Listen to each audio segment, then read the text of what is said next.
I have Ronan, Connolly, and Gerry Quinn here. Some of your listeners may have seen me talking about climate change on previous episodes, but on this one, we're going to be talking about COVID and this new paper that Gerry and I are just two among, was it 37 co-authors?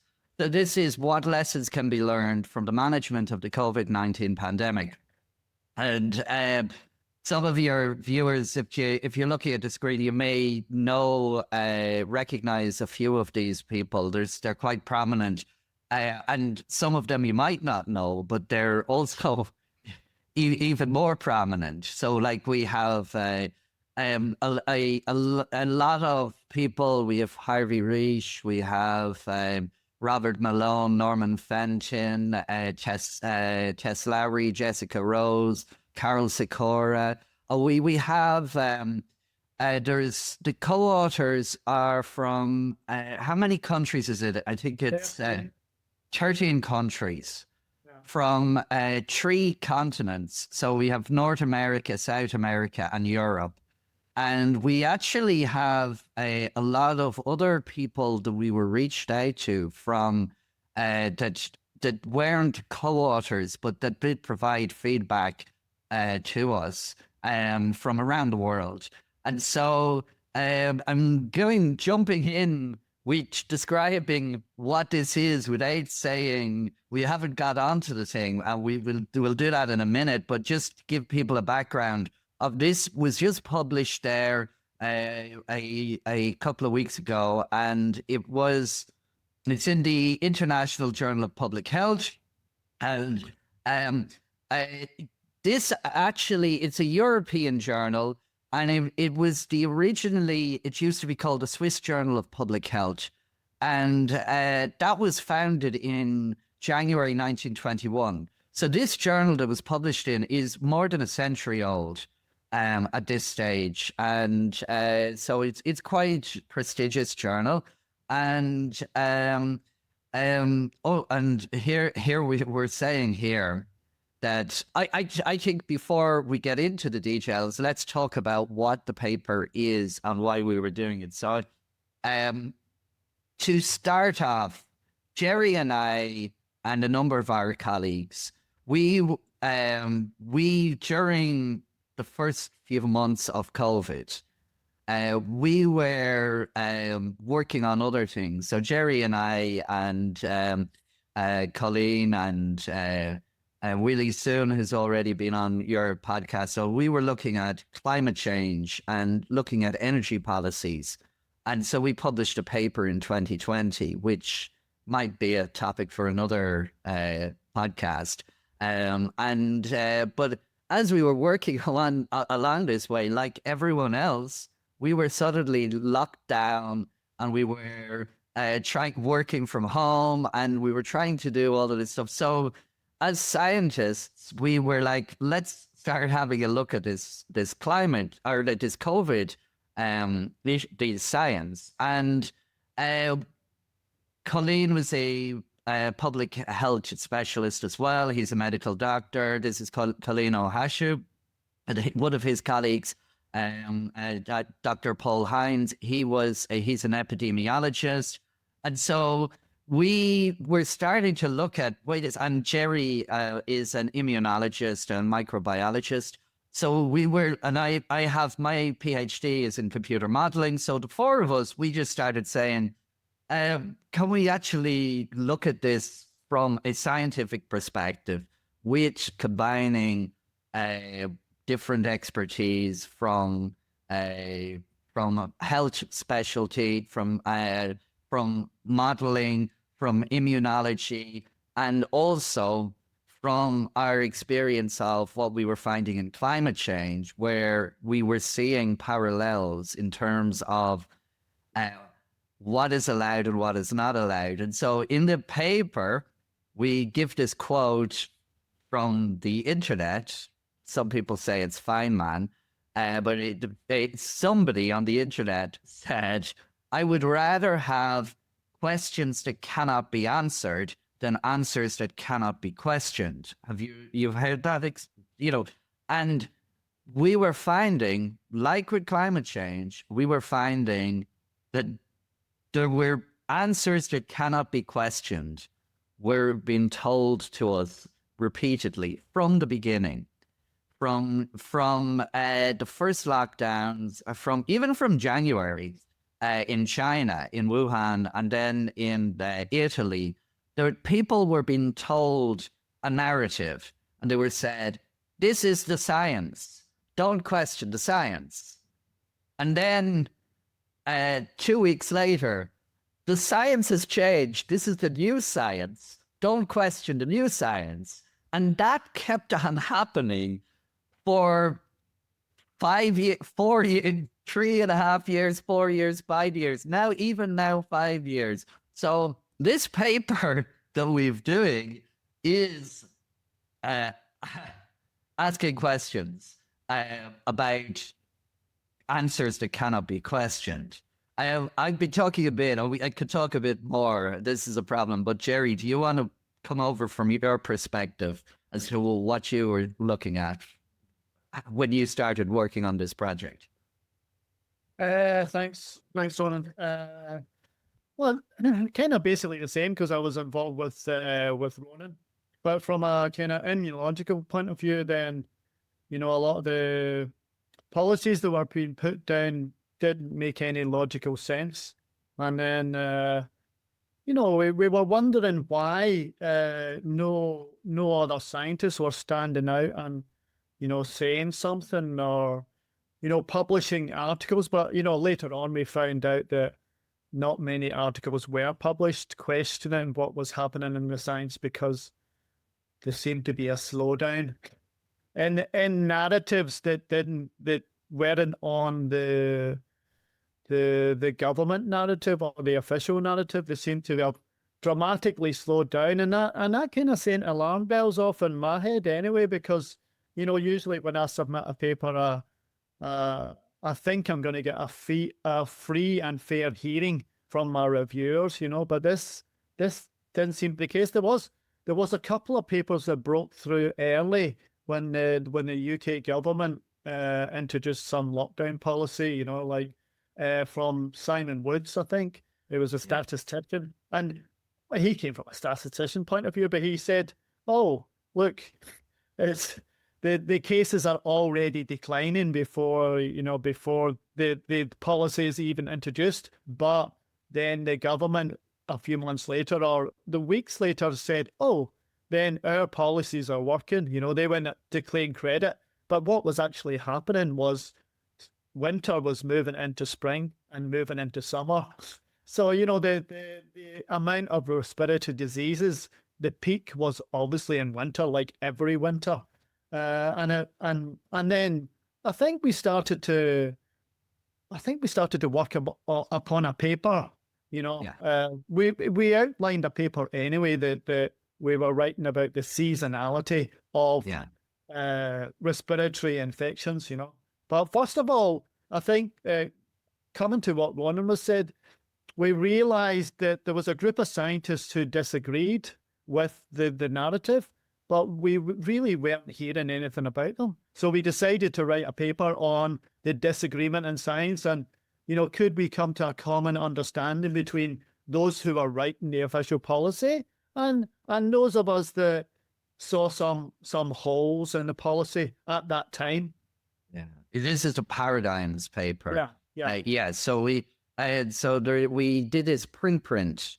It was supposed to be a paper that was submitted to a journal. So maybe that segue into that to build on what Gerry was saying. So we sat on this for quite a while, building up, trying to understand what it is, and discussing things with colleagues and everything. But by, I think it was like August 2021, we'd been working on a paper for nearly a year describing what we were saying. We were pointing out that there was like this emphasis from the underlining most of the government policies from the beginning was model driven. And a lot of people don't even realize this today, but it was based on this model. So there is this model that was developed in 1927 by two Scottish epidemiologists, Kermick and McKendrick. And they were looking, so this is 1927, was before the computer era. So they were trying to come up with a mathematical set of differential equations to try and describe epidemics and outbreaks. And so what they did is they came up with this set of equations. They called it, so they had when an outbreak began, you had everybody was susceptible to the virus. That's what they assumed is plugged into the model. Let's assume everybody is equally susceptible. And then what they said is, now there's infectious people. Some of the people that are infectious then will start to infect other of the susceptible people until they have recovered or died. Once they've recovered, they're no longer susceptible. Okay. And so what they did is they came up with a set of equations to describe and when enough people have recovered, that then what they found was that the number of people who are infectious will start to decline. And so this is called the SIR framework, or the SEIR, if you put in this other exposed but not yet infectious. So they came up with this framework in 1927. It was quite a useful advance on what was happening before, because before nobody knew what was happening. Like, just to give the background, to put yourself back in the 1920s, people would be looking and they would say you'd have an outbreak of a disease in a community, and everybody starts getting sick and sick and sick. But at some point, they stop getting, there's less new infections, and some people never get sick from it, and then the infection starts to decline. So if you were to plot them, you see number of sick people rises, then it starts to fall, and then this is the curve. Do you remember, you may have heard 2 weeks to flatten the curve? This is the curve that they're talking about. So they came up with this set of mathematical equations to try, and they predicted this curve would happen for a pandemic, and you would get one wave that would affect everybody up to a percentage until you had reached a term that came to be known as herd immunity, and that became also contentious during in the Orwellian world of the last 5 years, where conventional terms suddenly, when people started using them, they said, "Oh, that's like fake news." Whatever. Just the origin of the term herd immunity was that in the early 20th century, people were noticing the same was happening with cattle illnesses, where they would have the same pattern of the cattle would be getting sicker and sicker, and then at some point reached where the infection started dying out. They did, and they realized, this is the same thing. And so there was so they didn't need to cull the entire herd. And so they said, you build up herd immunity. And they said, that's the same thing that the SEER model is describing in humans. And so the term herd immunity has this history, which, comes back to, because it was realizing this is the same pattern, the same mathematical prediction. Now, so that was from the beginning. This is the SEER model, the SEIR model, or the SIR model. And then to give for the people, the fact checkers that are listening to this, there was some of the groups, like Ireland, used the simple differential equation, and they just did population average. There was other groups that did a more sophisticated model called an agent-based model, and Ferguson Ferguson's Imperial College London model was an agent-based model, and that used the SEER framework. So you have this SEER model was being used from the very beginning, and before 2020, all governments all around the world had what were called pandemic preparedness policies in place that they were going to do if there was an outbreak of a pandemic. They were going to implement these policies, and they had like ideas of what works and what doesn't work. And for some reason, which people can speculate on or not, but the reality is when the SEER model predictions came along and said, if we don't completely do things that are, we have to come up with completely new policies that for this COVID pandemic. And I to give you, for the people who aren't familiar with the SEER model predictions, they were predicting that within 2 to 3 months, everybody would be sick with COVID if they didn't introduce lockdowns, if they didn't introduce all of these different measures within 2 to 3 months. And just think on this, you could get into a debate about how, what the mortality of COVID was. And we discussed in the papers that like the early estimates were skewed very high. And so current estimates of the infection fatality rate, the number it's less than 0.1%, averaged over all age groups. It's much higher for older age groups, and it's also higher for some categories such as severe obesity. But even if this nobody died from COVID directly, the models were predicting that you could have 10 to 20% being sick at the one time. And so you got to have, just imagine even the hospital beds, even if there was no mortality from the virus, the whole society would collapse. But they also thought that 1%, 2%, or 3% might die, which was wrong. But these model results were being provided to governments around the world and pretty much everywhere, except for Sweden. Sweden's public health advisor was an epidemiologist. And so his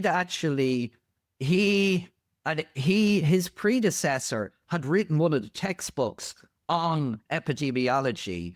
This is Johan Giesecke, was his predecessor. And so it was a rare instance where Sweden actually was being advised by somebody that was skeptical of, because they'd been seeing these model predictions for every pandemic going back to whatever. And they were saying, look, models are useful, but, we also have to look at reality. But other countries, and so I think that was the main reason why Sweden didn't follow the herd. No pun intended there. But like the other countries where the governments, and you have people like, that was quite surprising, like in the UK, Boris Johnson had gotten elected on this mandate of populism, a right-wing populism, getting Brexit, getting freedom, all of this stuff. And then he seems to be going along, and then he gets sick with COVID, and then once he's recovered, suddenly it's like everybody was like that, and he apparently got very severe. He was in hospitalized or like on a ventilator. I don't know. We can get on it, but it seemed to be badly affected by it. But the UK just went along with pretty much everything. You guys in the US, that was the last year of Trump won, because he was there around for the lockdowns, and even though he was saying stuff about HCQ and things like this, which we could get onto, they were going along. They went along with what the models. It terrified the policymakers, and so those countries just abandoned all of the pandemic preparedness policies and were flying by the seat of their pants, inventing new policies that had never been tested. And okay, so we started looking at that, and I think we don't want to get too much into it, but the what I would say is we published a couple of papers. So Gerry and I and a number of our colleagues, we did, our first paper was on this preprint that we submitted for a peer review on August 2021. By the time we had gotten the second round of reviews, it was already like mid-2022, and we weren't really looking at, say, the vaccines in much detail because that was only just been rolling out. And we said, okay, time to move on. So we ended up moving on because the narrative had changed. People were changing. They weren't so interested in the lockdowns anymore. They said, we're moving on. Now we have a vaccine. So now the science has changed. So we were still debating the science, which was wrong 2 years, the 2 years before. And now they changed the science. That was the science not to be questioned. So we had to move to looking at, okay, so what are these other things? And so we then got another paper. So we got that paper, was eventually published, looking at the seasonality. And we'll show a slide or two from that. This is Quinn et al. 2024. What was the journal? That was the Journal of Clinical Medicine, was it? Yeah. And we also, Colleen, who's like a public health specialist, he was pointing out, we were looking at the consequences for public health of the various lockdowns and measures and policies, and seeing all of the collateral damage that was being caused. And we called it the unintended consequences of the non-pharmaceutical interventions. So we're jumping all over here, but I would say, Gerry, it was probably around late 2022 when we started to notice that we weren't the only ones, that were only scientists that were actually saying there was a lot of problems with the science trademark. But we were noticing that there was problems. So we had our experience from trying to get our stuff published. Peer reviewers were putting pressure, and the editors and journals were putting pressure on you. If you wanted to get a paper published that was criticizing one aspect of the science, you were being pressured to put in the caveat that all of the other aspects of the science are perfectly fine. It's just this one little bit that there's a possible problem with. And we started seeing papers being published that were pointing out a major problem with one part of the science, and then explicitly putting in caveats that had nothing to do with their paper to say, of course, we don't disagree with all of these other bits. Tom, you've seen the same thing in climate change, where people will put in the caveats. This does not question whatever. So I think, Gerry, thinking on it, I think the first one that I noticed that was very powerful was it Bardash et al.? Was that the one, unintended consequences of the vaccine mandates? Consequences of vaccine mandates. I just want to just a small bit here.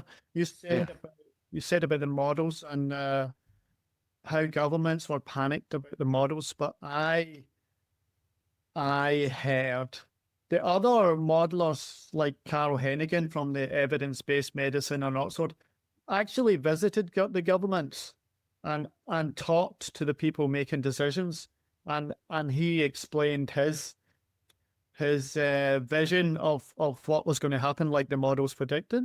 But they just ignored his evidence in Ireland and in the UK. Yeah. And then he took the scariest scenarios. They didn't take the modest ones. They took the most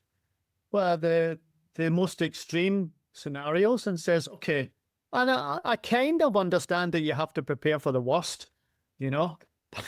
You don't have to devote all your resources and all your economy and all the finance that goes with that into scaring the whole population half to death and ruining the livelihoods of millions and the health of millions, you know. So it's just one thing.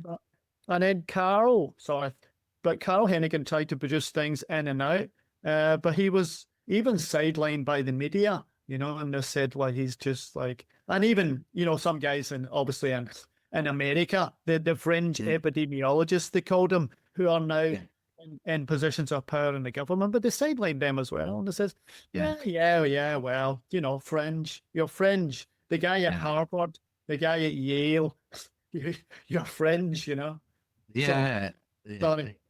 Don't you feel though what Gerry was saying there? Because they people who are familiar with like environmentalism, there's this thing called the precautionary principle. Have you heard of that, Tom?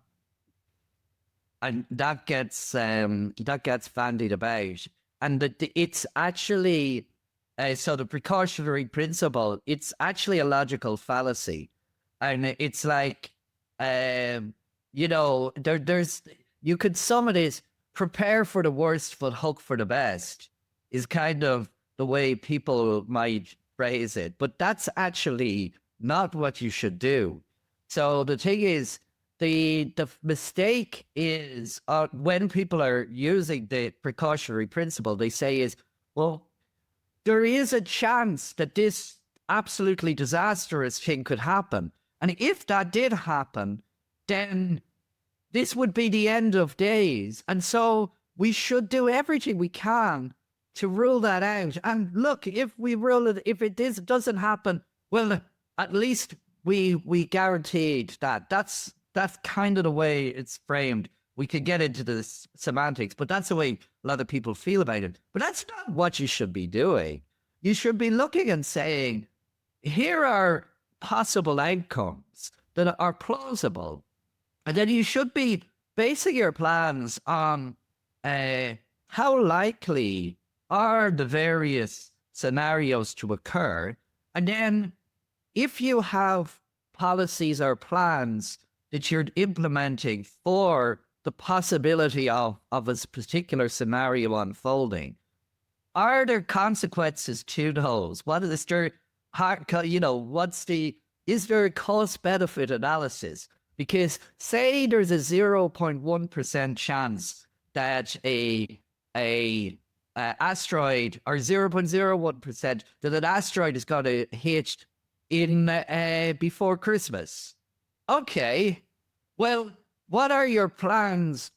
Can you implement plans that will A, make a difference, and that B, won't devastate us in the 99.999% of scenarios where that doesn't happen? And so it's like it's a logical fallacy. And so the reason that I'm saying it is logical fallacies are significant because they sound logical, they feel logical, but they're not. So we feel when we get subject to a logical fallacy, we feel that we're being logical. We're like, oh, well, we're just being reasonable. But it's actually a mistake. And the mistake is you can just look at the things.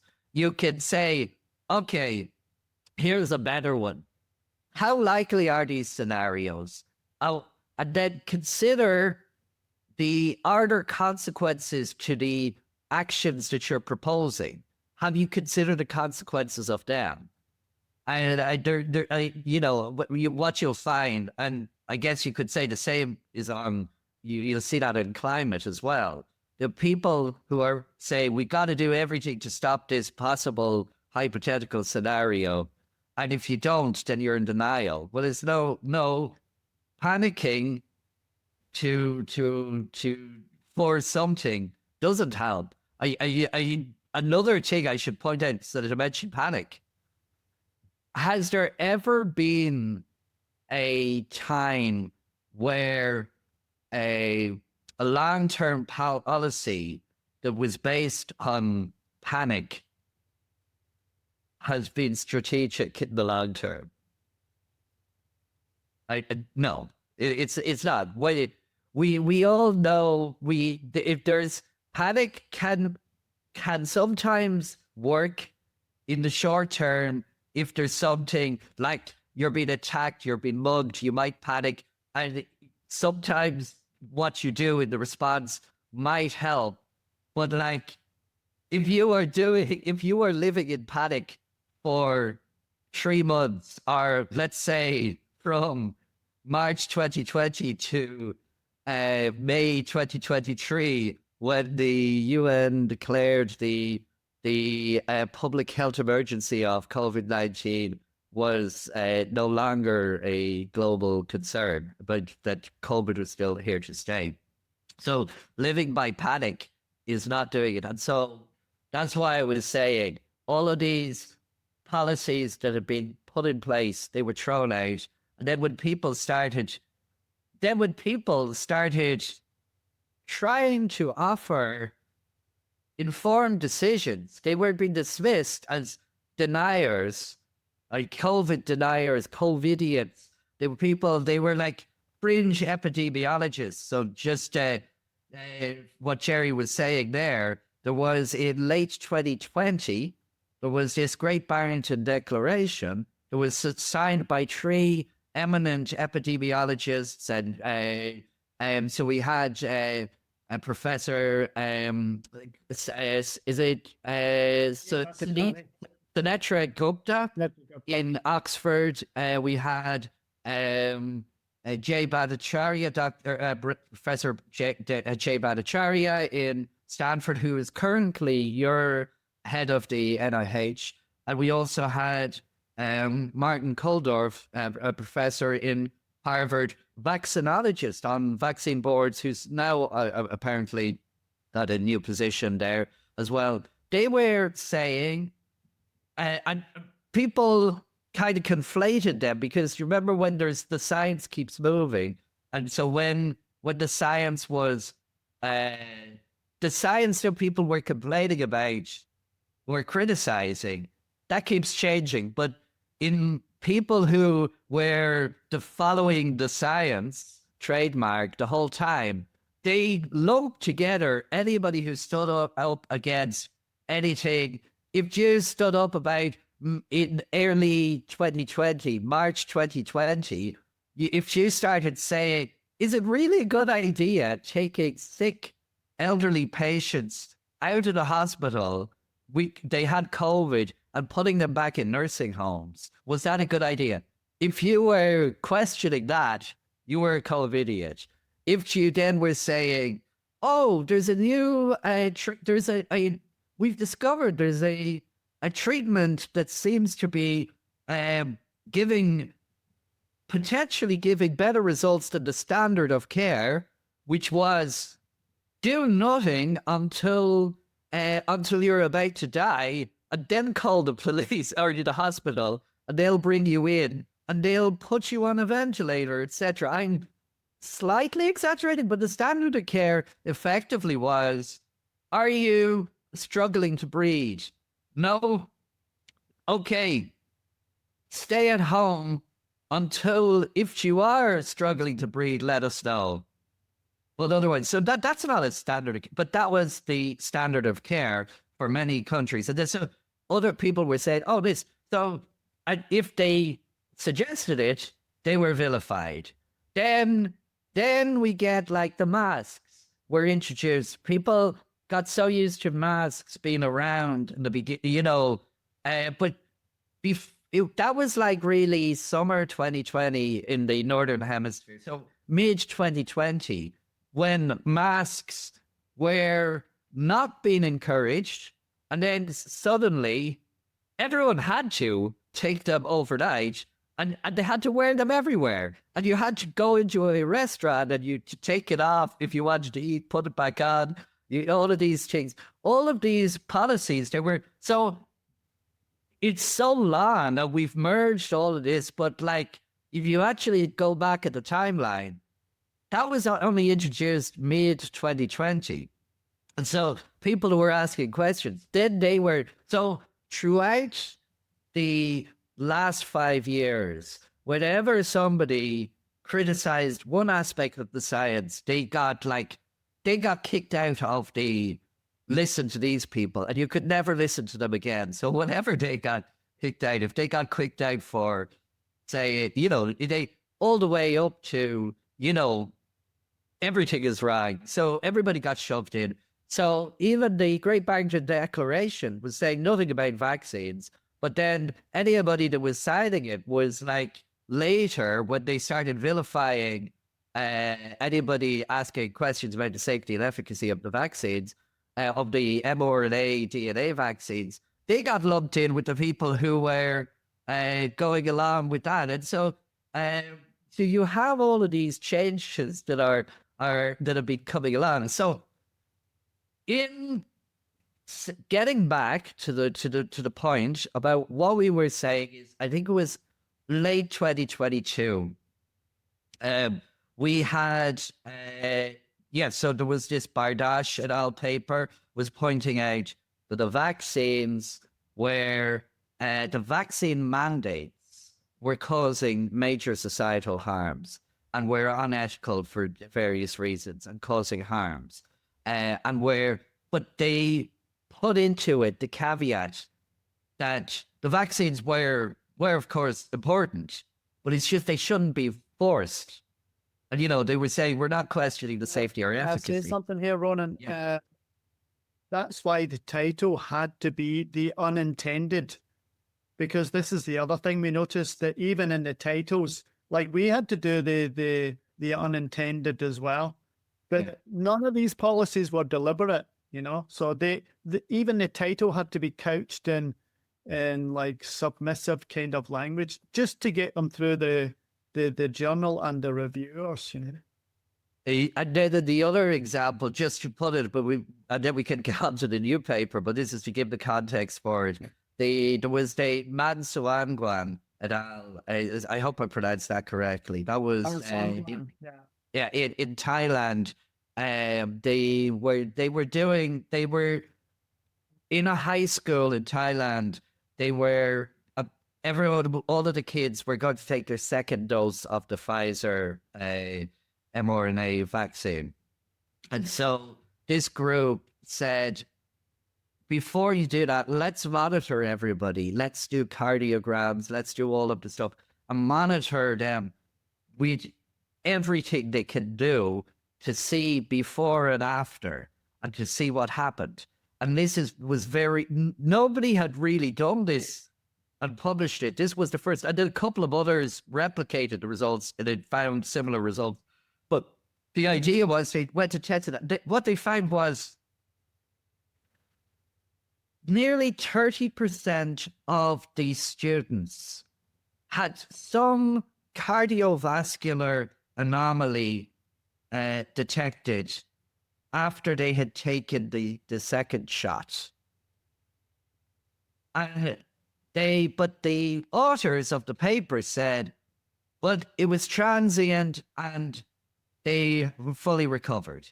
Then they put in that 7 of the, so it was about, what was it? It was 3.5% of the boys in the school developed subclinical myo or pericarditis, or I think in one of the cases it was not subclinical, was it?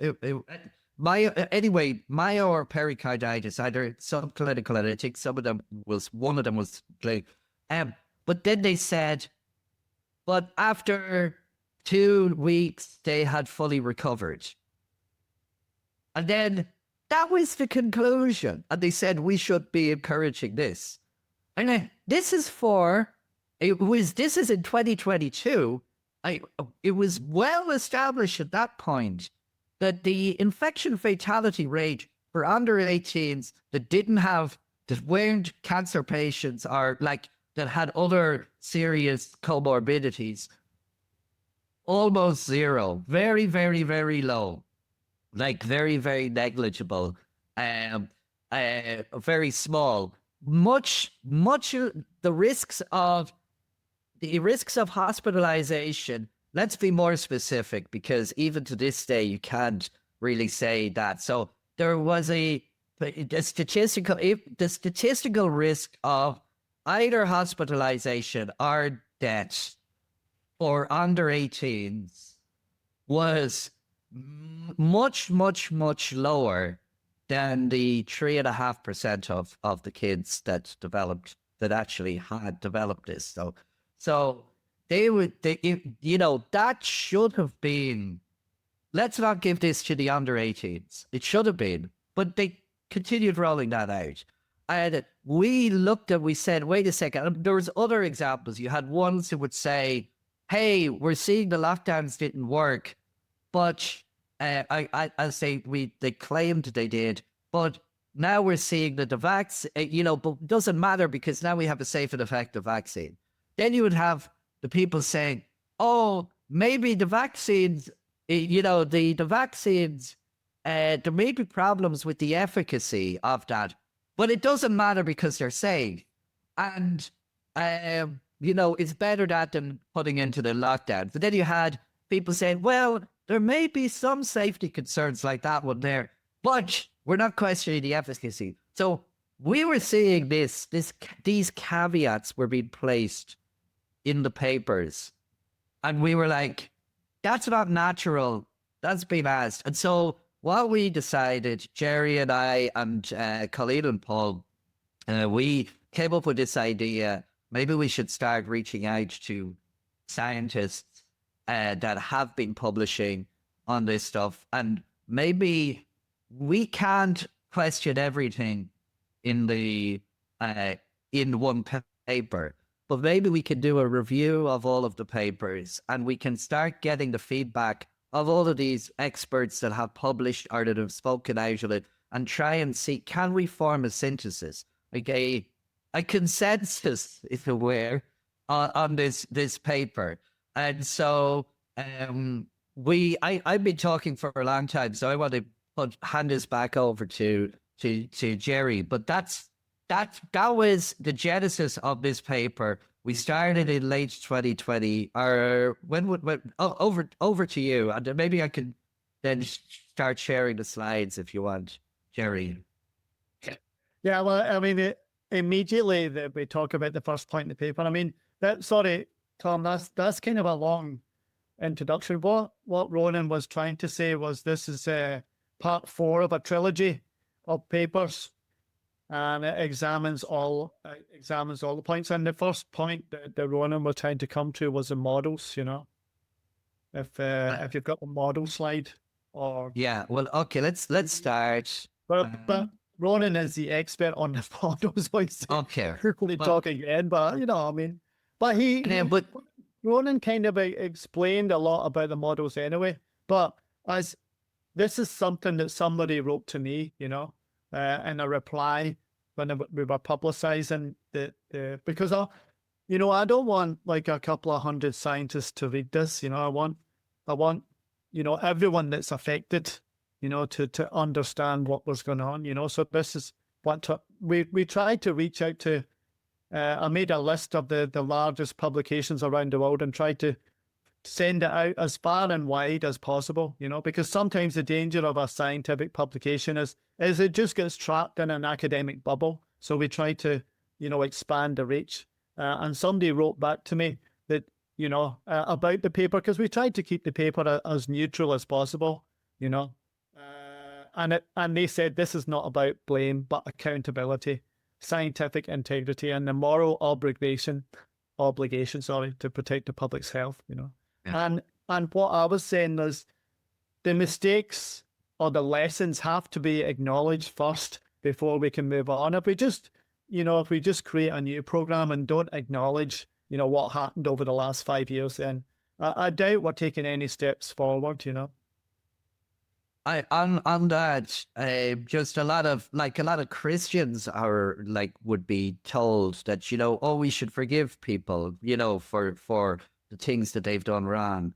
But I don't think I don't think you can, as a human, you can or should forgive somebody that hasn't actually expressed remorse at what they've done. And so that you can understand people, you can say, okay, you can try and move on yourself, but it's not, you shouldn't be forgiving people for things that they haven't expressed remorse for. And but the other thing is, what I was saying before in my long rant, is that the science was being forced down our throats, and people were being panicked, and people were being told from the beginning, every day, all of the media would put these COVID cases, COVID deaths, they would have these ticking clocks, which is not what you want to do if you want to have people looking calmly and rationally and saying, what is the most strategic? That, whether that was intentional or unintended, the reality is, if every day you turn on the news, you see these scary charts, and you're like, well, what do I do? And then people are being told things that didn't seem rational, and then they're being encouraged to memory hole what they were being told 2 weeks ago, or 3 weeks ago. Like, as I was saying, a lot of people probably have forgotten that masks were actually discouraged effectively in the public until mid-2020, because there was concern that the hospital staff, there was a shortage of masks. So we said, no, you don't need them, And then suddenly it flipped to everybody needs them. And then there was things like, in some of the things were quite bizarre. In Ireland, in summer 2020, they decided they needed to open up the pubs and restaurants, and they, to try and get people to keep the business coming back again while the lockdowns were restricted. But they said, but we can't have it. So in Ireland, in the pubs, they introduced this thing where they say you needed to buy a substantial meal when you were attending, and then they said, well, what's a substantial meal? And they said, more than €9. Okay. And so you would have nine, so that would be, about $10 at the time, And so it's like, okay, what is that? And so you had restaurants, you had bars that were opening. I mean, you would suddenly, they no kitchen, but suddenly they were buying like these oven pizzas and selling them for $10. So you could, but then they said, oh, well, we need to know, this is Ireland. I'm not singling it out as big, because everywhere had their own insane ones, but just singling this out as one that I personally experienced. You couldn't, they said, well, how long could you stay? And they said, well, you had that meal. We'll say an hour and a half, 90 minutes. So they said, okay, 90 minutes. So this bowl of chicken wings, it protects you from COVID for 90 minutes. And then like the publicans, the pub owners and the bar owners were complaining. They were saying, well, what happens when somebody orders a pint or a drink at 90 minutes? We can't just kick them out. So he said, okay, they can get a 15-minute drink up time.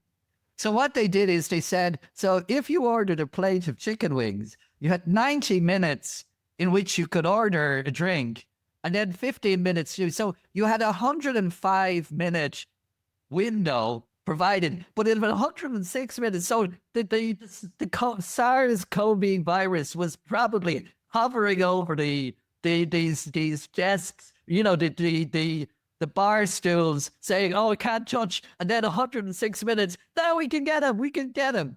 So these things were being put in. And then, by the way, then the vaccines came in, and these were these safe and effective vaccines. And so they didn't repeat that thing. They said, no, instead you have these vaccines. So all of these things, you were then told to completely forget about everything that happened before. And I can totally understand a lot of my friends and family that went to a lot, and they just like, I don't know what to do.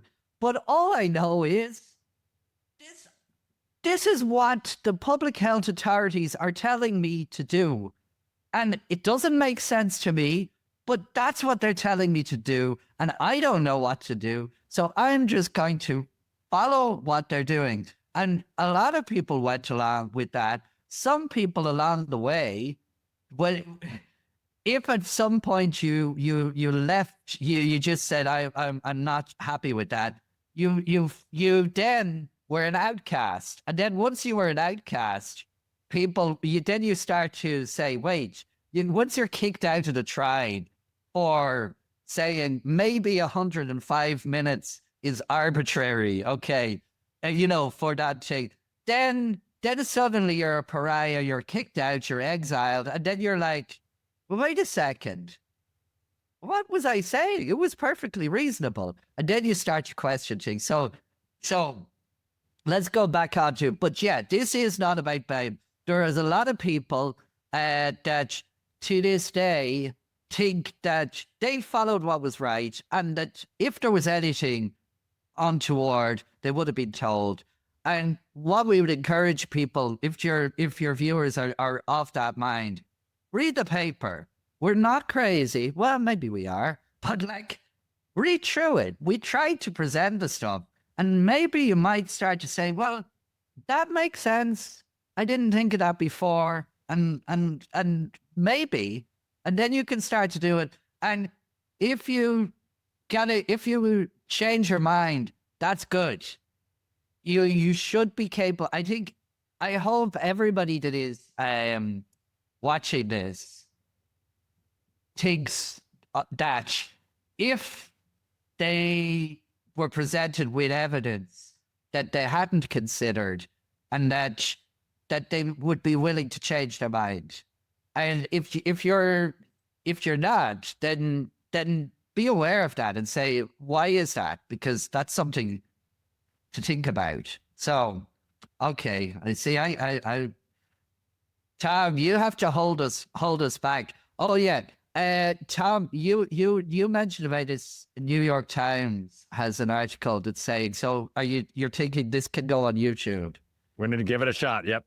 Yeah, but just in case it's not correct, or like up until recently, up until like a week ago, where the YouTube had this thing in the community guidelines where they would say, if you were presenting any science that disagreed with the WHO guidelines, then you had to explicitly state that. So before I hand over, I wanted to just say that, yeah, the WHO says on ivermectin, what did they say? The current evidence on the use of ivermectin to treat COVID-19 patients is inconclusive until more data is available. WHO recommends that a drug can only be used within clinical trials. And on the Moderna and Pfizer COVID-19 vaccines, the vaccine is safe and effective for all individuals aged 6 months and above. So if any of the science that we talk about contradicts that, please be aware and go to visit who.int to find out the latest WHO-approved narratives. Okay, so I think we've talked about the models enough. The journey to the paper was also important, so, and the reasons for writing it, because obviously we wouldn't have to write it if somebody else put it out there, So is there any meaning to the bunny that's behind you there? Easter Bunny? Just a bunny? No, actually, I'm quite interested in Celtic art and Celtic motifs. Okay. So my side project is an exploration of ancient Irish ethnopharmacology. So usually, sorry, I don't want to interrupt of your podcast, but usually, I've discovered some Streptomyces antibiotics in some ancient Irish cures. Okay. Okay. You know Streptomyces? I mean, I've heard of it. What is that? Streptomyces produces ivermectin. It produces Oh, it does. streptomycin. It produces chloramphenicol, neomycin, clindamycin. So it produces half of the world's antibiotics. Okay. So I look for Streptomyces in ancient Irish cures. Okay. Okay. So recently, I'm delving into Irish art because it's metaphorical, and I've been trying to piece together because it's a folk tradition and it's only oral. So all the old people, they're kind of getting a bit fuzzy on, telling. So you need to dig into the art and the ancient stones and stuff and try and see if there's any clues from this art into the wider meaning of the healing principles, Interesting. Which is not easy, But since I kind of know the culture, I wrote a recent paper about it. Can some of these ancient holy sites guide us towards new sources of Streptomyces? So the Streptomyces produces antiviral, anti-cancer, antibiotic, anti-helminthic, a whole load of therapeutic substances, So I'm kind of doing it through Streptomyces, but maybe there's another couple of organisms out there. But I believe that the ancient people discovered holy sites. Yeah. Okay. And they were holy because I think there was Streptomyces there. Wow. So you think people were using ivermectin type stuff maybe 500 years ago or something? Yeah. No, the ancient Egyptians are way back to then. Okay. But they wouldn't have known the microorganisms. They might know the soil is good or bad. So I believe sites like Lourdes, Medjugorje, there's one in New Mexico, but they're all made in limestone areas with particular type of rock and hydrology. And I'm like, because I look for microorganisms in extreme environments, like deserts and high plateaus, because Streptomyces love stress. Oh. So if you find a stressful no. So I pieced all the pieces together. I'm like, oh well, maybe that points to the existence of Streptomyces in their cures. That's my side. So that's my sideline. So originally, I discovered this thing in 2016. Okay. I discovered, some people said, look at this holy soil. And as a biochemist, microbiologist, I was like, wow, if I even touch that, I'm never going to get published. Nobody's ever going. I'll get wired in with these holistic people and all that stuff. But I eventually kind of made a very scientific story. I discovered some Streptomyces, tested them against 38 different crazy hospital pathogens that were really, really antibiotic resistant. Some great results. And I was like, oh, well, there's 8 species of this Streptomyces that produce an incredible amount of antibiotics. Maybe that was the reason why they chose this spot and says this is holy soil. Okay. And then I got a publication in Frontiers in Microbiology or something. And there was a whole publicity about it. And then I downplayed the cultural and the spiritual aspects, because obviously I thought I wouldn't.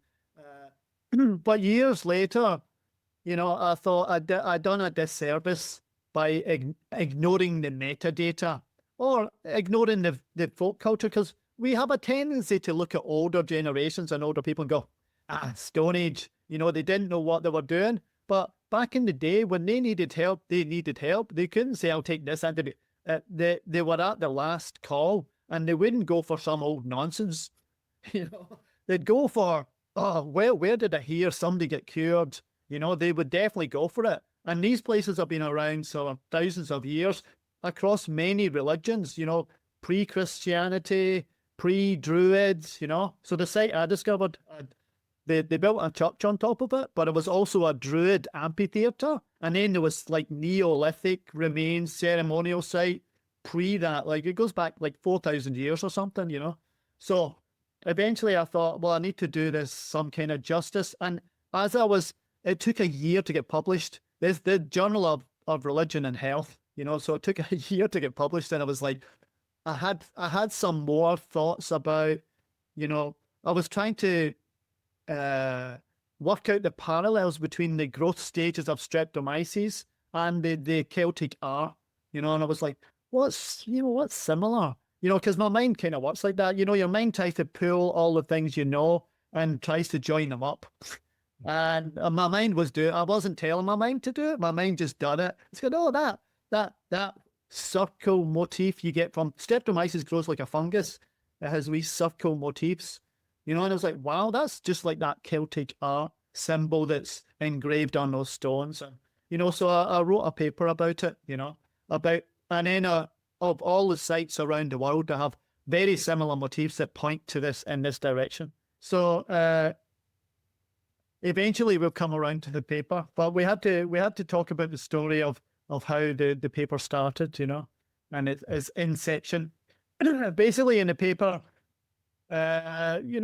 we can't pull out every point, that happened along the pandemic. Ronan was talking about some of the Irish rules, and the standing up and sitting down, and the virus will go over your head and all of that kind of stuff, which is a bit. So we picked out what we thought were 4 of the main subject areas of policy that we thought were important. And from these 4 subject areas, we come up with 7 recommendations and 7 conclusions of what we thought was happening. So we've already discussed. I think we've discussed a lot about the mathematical models, and I actually don't know so much about mathematical models as Ronan does. Ronan has explained them to me, but what I do know is the mathematical models were the black box, and the black box that the media, and the government didn't understand. They say, our black box says this is going to go way up, going to kill lots of people, so we need to do as they tell us. So not very many people could stand out and say, oh, well, what did you put into the black box to give you that answer? So Ronan was able to tell me, and I obviously was able to look into it myself, and when did Ronan say? You said 1928 the models were developed. 27, yeah. 27, and they were still using some of the same assumptions they had in 1927. Now, microbiology, immunology, virology, and all those has moved far away from that in the last nearly 100 years. But they didn't seem to implement these assumptions into their models, and to our point of view, that's why they were wildly wrong. Well, I think they missed the target. Okay, so and the first one started with Neil Ferguson, which is the next slide, who come up with the original model that said if you don't do this and if you don't lock down, and he was one of the lead modelers in the original impetus to all the government policies that were developed. But this was the foundation, and after this, the government realized they just had to make a model, and a favorable model, that would, when they wanted to introduce the first vaccination, when they wanted to introduce the first booster campaign, they just rolled out the latest model saying a new variant, or whatever they wanted to say. Like, so we'll come on to this slide later. Sorry. Yeah. Shall I go on to that next slide? Yes. I'm speaking before the slide. So this actual slide here was the prediction for the Omicron variant. The South African head of the South African Health Service appeared on UK TV and says it's not a problem, we're not seeing any. But the modelers come up with this huge prediction of death.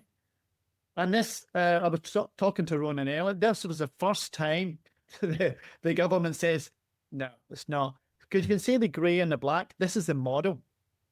The red line is the actual amount of deaths over winter time, when you expect some kind of death. So it was so far off the mark, you know. Yeah. And they were admitting models like this, although they said they didn't make policy from these models officially. That's what they were saying. But these were the main models out there.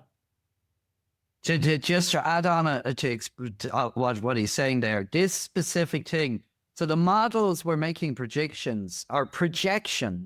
They called them counterfactual scenarios. You know, they would say, if we don't introduce lockdowns, if we don't introduce vaccines, if we don't do this, this is what will happen. Then governments would just like panic and they would go along and say, okay, we're going to do something. We're going to do something. Then the counterfactual scenario didn't occur. And so the modelers said, see, you saved it because you listened to us.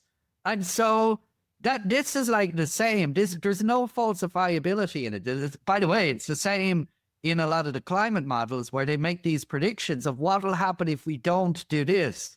What will happen if we don't do this? Then you do it, and then it doesn't happen. Does that prove that the models were? No, it doesn't. If the models were wrong, you're not able to tell. But the governments, except for a few cases like Sweden, Florida, like in some states, you know, they went along with it. And for the UK, this was very unique. This is winter 2021 to 22. The modelers were making this prediction, and they say we've got to have another lockdown. And for the first time in the 2 years, the UK government said, no, we're not going to do that.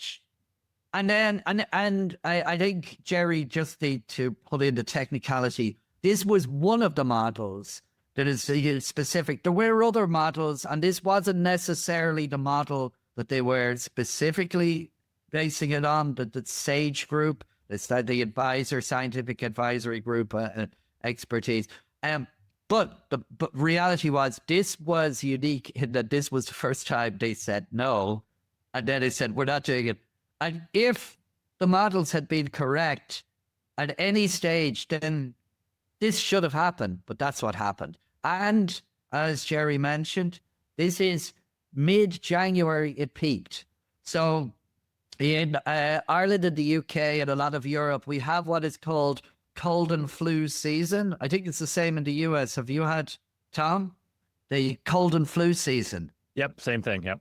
Yeah. So it peaks mid-January. So December, January, February. And sure enough, this peaks then. So that was what you'd expect. Okay, back to you, Gerry. Shall I move on to the next slide? Yeah, please. Yeah. Okay, so as we were saying about the models, that the models became the basis for promoting a lot of decisions, you know. So we concluded, so there was the series of interventions the government made were to flatten the curve, okay? So, and they were promoted on the basis that they seemed theoretically possible. But mostly this was done on mechanistic or modeling grounds. They said, yes, this will work. But what we see in a lot of the empirical data is that they had little or no effect. And as a paper we published just previous to that, we saw that some of them had unintended health impacts. So the recommendation that we made is that any future non-pharmaceutical inventions should be thoroughly assessed for impacts on not only health, but economics, and continuously assessed against real-life data or empirical data. Yeah. Ronan, I know you're dying to say something, are you? No? No. I've been speaking a lot here, and probably the viewers are sick of my voice. So Ronan mentioned that we already done a paper on the seasonality of COVID in 6 Northern Hemisphere countries, and the reference is down the bottom there. So we graphed the progression of COVID using deaths. Deaths was a more reliable metric than cases. You know, the definition of what is a death or what a case kind of fluctuated. But we we used our Walden data measure of, when the deaths were occurring. And then we plotted this against the stringency of the non-pharmaceutical interventions. And in nearly every case, we can see in the graph that there was almost no correlation between. Yeah, I'll just Sorry. There's just to add a little point on it. So just to explain this, because this is probably looks a bit of a mess. So but if you look at it, like for instance here, so this for each country had slightly different measures. So Sweden was a lower stringency than Ireland, Norway. So this is so can you see the blue dashed line for each country is the weekly stringency, how strict were the lockdown, stay-at-home measures, mask mandates, all of that. So for each of these boxes, can you see that, Tom?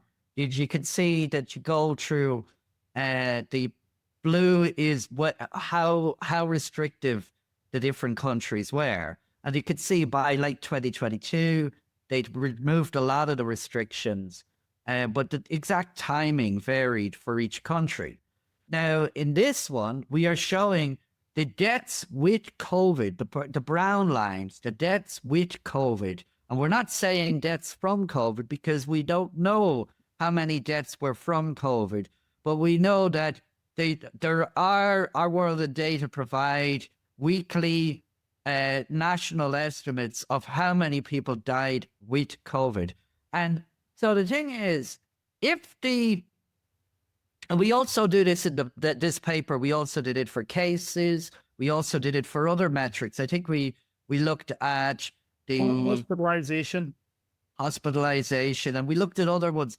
So this is just to show you one example, because this is the most literally morbid one that you could look at. The one that people would, this is you would see these spikes, these waves, which usually occurred on cold and flu season, and they were occurring seasonally, and but in some cases they were lower. Sweden had higher, but you can see these were these seasonal outbreaks.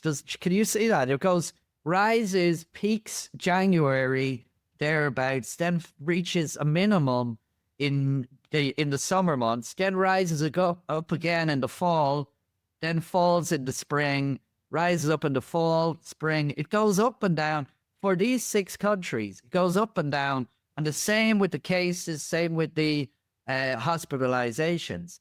Meanwhile, what you do, the stringencies bore no relationship, or if they did, this was the bizarre thing, which was on the next slide, you would actually find that in some cases, the stringency would follow the cases.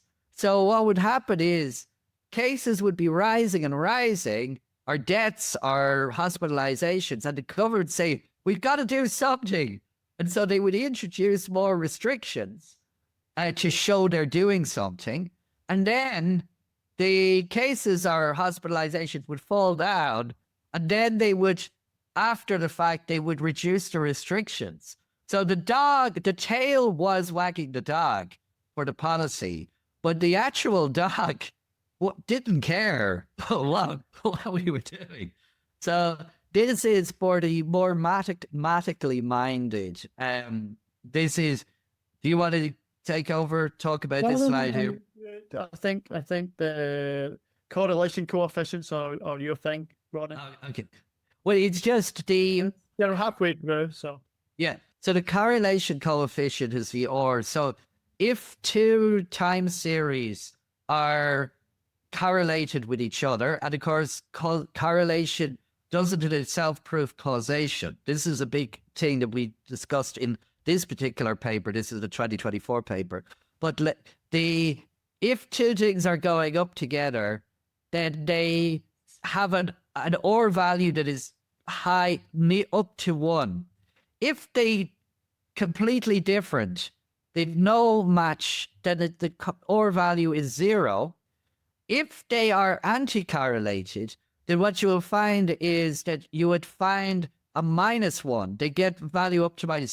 So basically, if this 1, that means they're exactly correlated. If it's -1, they're exactly anti-correlated. And if it's 0, there's no relationship at all. And what we found is that this was the point. When we were finding some cases where it was correlated, or in that case, it should have been anti-correlated. You should have, the stricter the measures, the less cases you would have. So if they were working, you put more mask mandates on, that should be reducing. But we were finding it's the opposite. If anything, it was correlated. It should be the other. But we tested this by looking at the lag. And what we would find is that if we took a week before the intervention was put in, we would find a similar relationship, or 2 weeks, or a week after. So it made no difference. This is in a statistical way of presenting it, what we're showing, and we go into more detail in that paper, but it's basically showing wherever there was a correlation or an anti-correlation, it was there before. So that was showing that the actual interventions weren't making a difference. In these 6 countries, we had to put that caveat in. Do you remember, Tom, we were talking about adding in the caveats? The reviewers pressured us to put in that this only applies to those 6 countries. And we were like, okay, fine. Technically, we put in, it may be relevant for other places. Okay, over to you again, Gerry. Thanks, Ronan.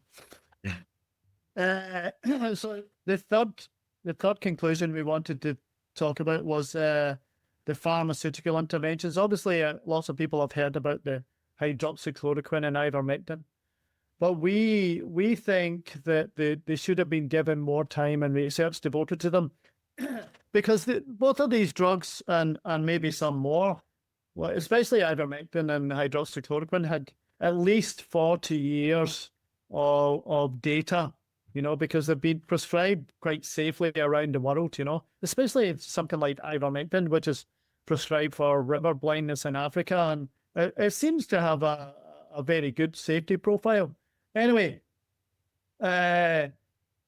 we didn't look in this paper actually, so I won't talk about it. But it was 8 months until they came out with their vaccine, okay? And meanwhile, they said, well, we don't want you to do anything. Maybe give a few anti-inflammatory drugs or something, But anti-inflammatory is when symptoms have started, it's when the disease is in progression, And lots of people were like, well, I don't actually want to catch it, or I don't want to come from the mild symptoms into, like Ronan was saying, if you can't breathe, then, I don't want to come to that stage where I have to go to hospital.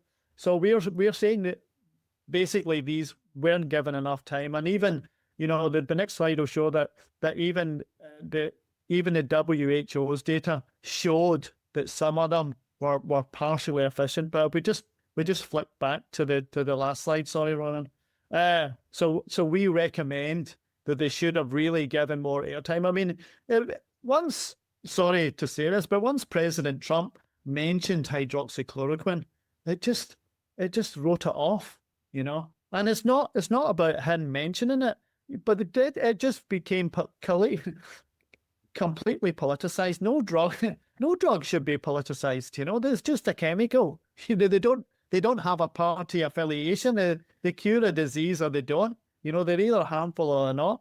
But it should be scientifically established, and science has a way of working out. There are established protocols to work out which is the best drugs, but because it wasn't a topic you couldn't discuss, even on social media, it was pushed to the side, and then very, very few people were willing to, conduct any more tests on them, especially something like hydroxychloroquine. So I just, this is to tie in as well. If YouTube, the community guideline enforcers are still thinking this is important, what the WHO says, on ivermectin, HCQ, remdesivir, all of these. This is the basis for the WHO's position. Is they have been doing this a living WHO guideline on drugs for COVID-19 in partnership with the British Medical Journal, the BMJ, and so they updated it. It was first one was in September 2020, but the current one is 10th of November 2023.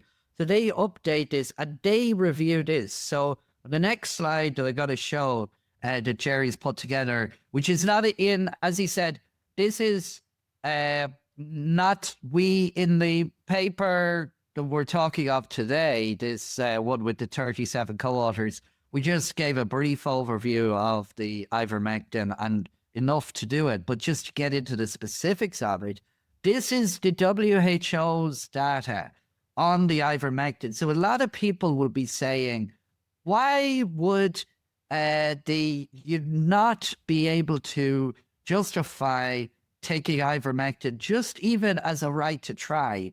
So I want to explain the rationale, and then maybe Gerry could do it. But this is, let's just look at this mortality. So Gerry has put this. Okay, this is. Let's just say something before you say in, Ron. So in the WHO's data, they have different metrics. So I mean, you can understand that different experimenters maybe measured different parameters, and then they put the stats together. But the WHO put a stat called the odds ratio, okay, and then they put another stat about measured medians, and then they gave some raw data, and then some raw data they didn't provide because it's not available to the public. So I sifted through all that data, and then the ones that were measured in the same way, I put them together so that they're measured. This is difference of means. This is all it is. It's not the odds ratio, but it's all from the WHO raw data that they said that ivermectin should not be used and HCQ should not be used, but remdesivir should be used. So. Yeah, and so to explain this, basically, this is mortality, hospitalization, ventilation, and this is 100% is the outcomes you would expect for standard care, which was basically do nothing unless you have trouble breathing, and then contact a hospital so they might give you help breathing, and then put you on a ventilator. By the way, in mechanical ventilation, this has been known for years. If a patient goes on a mechanical ventilator, there is a high mortality risk. They put you on if it's like, we think there's a good chance he'll die, we put you on the mechanical ventilator. You might not die, but there is still a high risk of just do it because it's like very invasive. So if as soon as you go onto a ventilator, there's a high chance that you might not make it out. And that's known for whatever reason you're put on it. And that was what they were standard of care was. I don't want to, because particularly if YouTube censors are trying to look at this, the standard of care that was approved was basically don't do anything really unless in very specific circumstances. And then when you're hospitalized, then we could consider it. And then, so here's the thing. This is mortality for non-severe, severe, critical, non-severe, severe, critical, or all severity. So IVM is ivermectin, the red is ivermectin, or DV is short for remdesivir. So the purple is remdesivir. HCQ is hydroxychloroquine or HCQ. That's the orange. And the white is standard of care. So what the WHO is looking is they're saying this is the outcomes, the chances for mortality, hospitalization, or ventilation if you take this treatment as opposed to standard of care. Now, Tom, do you see this thing here? Do you see there's a little black? This is an error bar, right? So do you see the way that the error bar spans 100, okay, for ivermectin. You see that? So the dashed line is 100. Okay, the average outcome, the most likely outcome, is less than 100 for non-severe, according to the WHO statistics. So they say probably it would actually reduce the risk of mortality, reduce the risk of hospitalization or the need for ventilation. But because the error bar spans 100, they're saying we can't rule out the possibility on the statistics that it might increase the risk of ventilation, hospitalization, or mortality. Is that a fair summary of the WHO's position, Gerry? Just check. That is exactly, So, Tom, had you heard that? Because you'd heard the WHO. Had you heard that was the reason? I had not heard that. Nope. Okay. That's it. Now, do you understand the rationale of the reasoning of what they said? I totally don't. With that error bar for Remdesivir, it looks just the same, right? On the mortality one. Oh, that's an inconsistency, isn't it? It is. Yeah. They applied a different scenario, assessment for. So Remdesivir was no better than ivermectin for all of these WHO outcomes.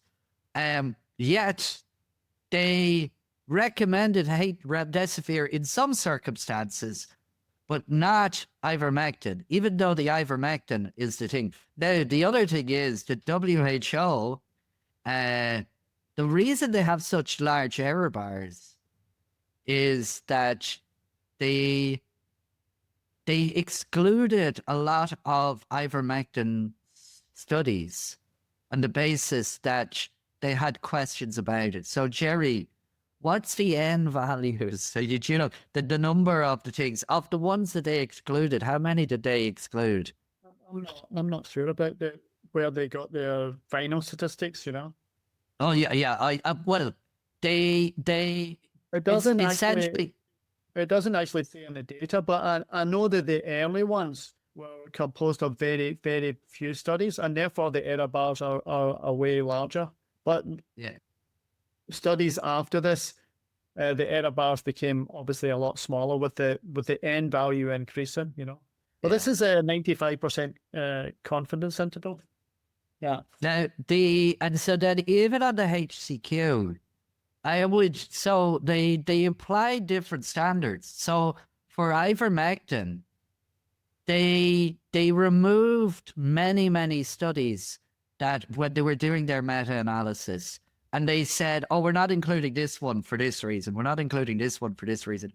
So like for some of these results, there was actually thousands of people tested for particular outcomes in different studies, but each of the studies was removed. And so in like a couple of cases, there's only like 90 patients that were considered. Other groups like Tess Lowry and Pierre Corey and various Paul Marek, other ones, they went and they combined all of the studies together using standard meta-analysis procedures, which includes allowing weighting for if there is a result, if there is a study that you have questions about, you can include it with a lower weighting, which is what the groups like Tess Lowry and Paul Marek and Pierre Corey did. They did that. When they did that, they were able to reduce the error bars, and they got even clearer results. But the WHO for ivermectin, and they didn't do that. And so they kept the error bars very large. And so then they could do it. And then, Tom, as you pointed out, for Remdesivir, they don't mention that. And it's not explained in the report. Yeah. Why did they give a different? I just want to say that you can see there's no error bars for severe and critical. patients for ivermectin, and that's because they've withheld the data. They want. That's the only data I can't see that what their margin of error is, because it's not available to the public. And the other thing is that HCQ, there was a very large trial that was done, like really, really large, suspiciously large. And this was published, when was this, mid-2020? Was that the first one that got retracted? It got retracted, yeah. Yeah. In that, the statistics were a bit dodgy, and there is questions about the actual HCQ protocol that was being used, because They it was wouldn't not the provide one the, recommended. they wouldn't provide the raw data. And then there was some of the studies that were being done, of the larger scale ones, were done without consulting people who had had positive results with HCQ. So they were giving very, very high doses of HCQ, like far more than would have been recommended. And so the outcomes were worse. And so the groups that were doing proper, that actually were like supporting HCQ, they were doing higher quality things. They were saying, this is the protocol we recommended. But there was a range of these studies that were done that were being not asking, what do people said HCQ might work? What is the protocol that has been recommended? They just said, no, let's dose them with 5 or 10 times the recommended dose and see if it works. So it was not done whether through slappiness or because they wanted an outcome. It's hard to tell. But the reality is that there were many poor quality assessments of HCQ that had large sample sizes. And so the WHO, so while this is the WHO, I'm not necessarily, Gerry, how confident are you on the reliability of this HCQ results? No, as Ronan said, that was a fairly large study, and that would skew the data very much. So I would look for other information on HCQ, although this is the officially recommended. But HCQ has been out for 40 years or something, so, you know. So let me ask you, Tom. Just in a biochemical, HCQ is antiviral as well. It can be used as an antiviral because it changes the pH, and pH changes as an antiviral mechanism. Can I ask you, Tom, just because I know a lot of these, as we were saying, as Gerry was mentioning, that there is this politicization associated with that. But if the public were informed that there is, for taking ivermectin, the error bars, the WHO analysis doesn't rule out the possibility it might cause harm, but it probably reduces the chances of mortality, of hospitalization, or requiring ventilation relative to the standard care. Do you think that ivermectin would have become such what some people label it as horse dewormer? Because this is so safe that it's not just used for humans, but also veterinary usage. That's why they say, but it's like, what would you think? Would people have taught it? Yeah, I mean, it would have changed things a lot. I just listened to Mary Talley Bowden talking about this issue with Joe Rogan, and I think there was a big stink about, could we give ivermectin to people that might be on their deathbed, or is it too dangerous to even try it? Yeah, the whole thing is insane. I think the public was not informed like they should have been about the issue. Yeah, and then to the YouTube censors, if you are still censoring, we're just talking about the WHO statistics and what they're doing, and we're just having a discussion of what they're doing, and we're not we're again, go to the WHO.it for the Well, latest guidelines. this is their data. This is the WHO data. Yeah. We move on. Yeah, move on, Ronan. So, and yeah, that's it. This is a protest in So, Brazil. well, I think we said earlier that even on YouTube or Facebook, anyone that even typed in ivermectin, someone were getting messages like, the WHO recommends blah, blah, blah. It was just inserting itself in the message, So it was like, there was a whole media campaign to stop any discussion of any possible utility of any of these drugs, Yeah. So I think now we're on to the even more So controversial. this is it's maybe slight. We're not focusing on this in the paper. We're just looking at the whole thing about the whole campaign and pharmacy. So you would expect with any disease there was some kind of pharmaceutical intervention, but they were overhyped in the beginning. The claims of safety and efficiency or efficacy were overhyped. And quite early on with the breakthrough cases or, people that caught COVID again, people could see that it didn't prevent infection or transmission. Although some people still say that, you should take it to prevent severe infection.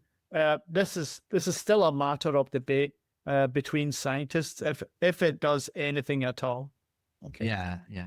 But I can't remember when it was. I mean, I've known about this technology for a while. It was around before COVID, but it didn't get approved unless it was emergency use authorization. But I can't remember when was the first serious adverse reaction. Do you remember when the first paper was? Oh, you mean the first paper or first the severe of any adverse reactions to the they were immediately noting with the DNA vaccines within weeks that there was the blood clotting. Sorry, I'm not trying not to talk over you, but it was a Norwegians or withdrew it because of 13 deaths. Yeah. Was it Norway? It was Scandinavia. It could have been Norway. It was in Scandinavia anyway. And there was, I think, the DNA. So for those listening as well, we're talking here about the COVID-19 vaccines. And so maybe a little bit of a background because to this day, people, and Tom, many of your listeners will have taken 1, 2, the full, maybe 3, 4. They may have had boosters and all of the stuff. So again, we're just describing the science. So if you took one of the different vaccines, what we're talking about here is the information that was available and the information that evolved as time progressed. And if you are watching this and you personally are saying, I took it all. I did my duty. I did it all. And it's great. And I survived. And because of all of this, okay, do that. But do consider the people that you think got it all wrong. Okay, did they have something? So we're not saying, that the vaccines had tied into 5G telegraphs or anything like that. What we're looking at here in this paper and in here is we're looking at the published peer-reviewed literature. We're looking at the scientific evidence that was provided. We're looking at the clinical trials that were provided.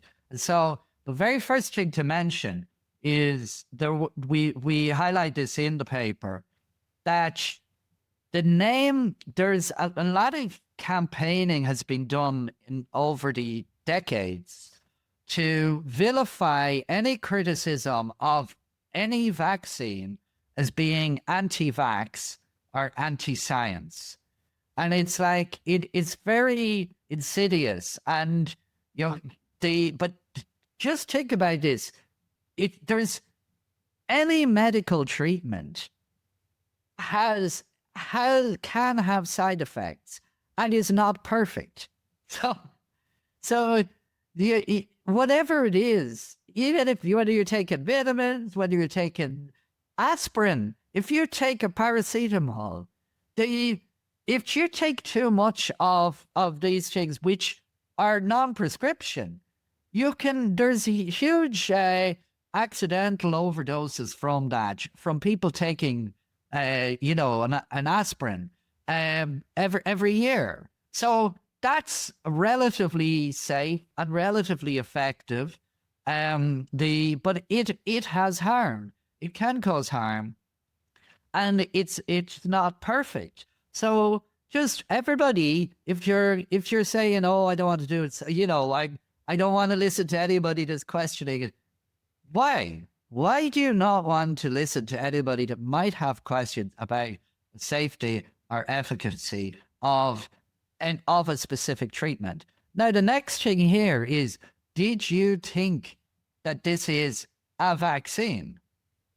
Were you aware that if you are in the US, EU, UK, Australia, many of the developed nations and a few of the developing nations, the Pfizer and Moderna were they were what are now called an mRNA vaccine. They would not have been considered a vaccine up till 2020, mid 2020. And you'd say, oh, well, I took the Johnson & Johnson. That was an mRNA. Or the AstraZeneca. No, that was a DNA vaccine. That wouldn't have been considered a vaccine before COVID.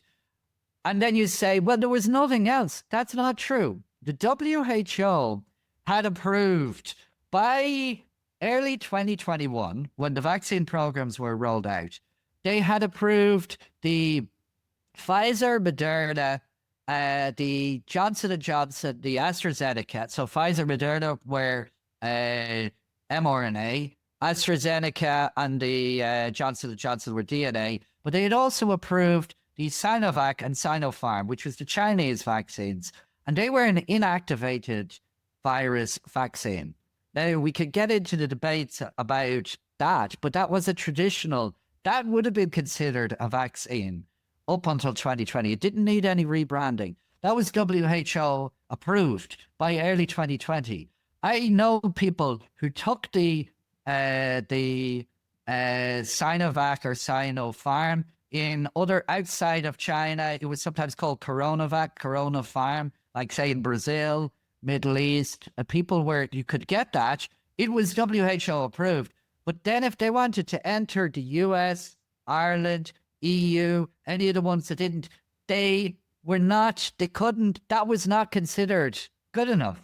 They had to get an mRNA or DNA vaccine, one of the approved. So this was not about, well, we're using the WHO approved, because the WHO had approved these other ones. So did you want to talk, Gerry, about what the difference is? I'm sorry. Yeah, I mean, we don't want to get too much into it, but the difference really is that you're putting some programmable genetic material into your body. I'm not trying to, do any scare tactics, because DNA floats around, DNA. But the difference is the DNA is programmed. So if you get a virus infection, your immune system will detect virus DNA. So one of the first things they done with the vaccines, because some people were having an overreaction to this technology, is block some of the signals so that the immune system couldn't see there was some kind of viral DNA, or even if the lipid nanoparticles broke open or attached, in the system, or, so it's not, what you're taking is not virus DNA. It's not the virus spike. It's a humanized sequence. Okay. I don't know what that, but they had to, it's not the humanization. They adjusted some of the, I'd have to get into codon usage, which is a step up.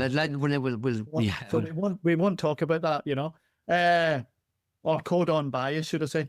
But anyway, so to calm down the immune reaction, they added these pseudouridines, which is not that common, but pseudouridines also have some kind of signal in immunology, you know.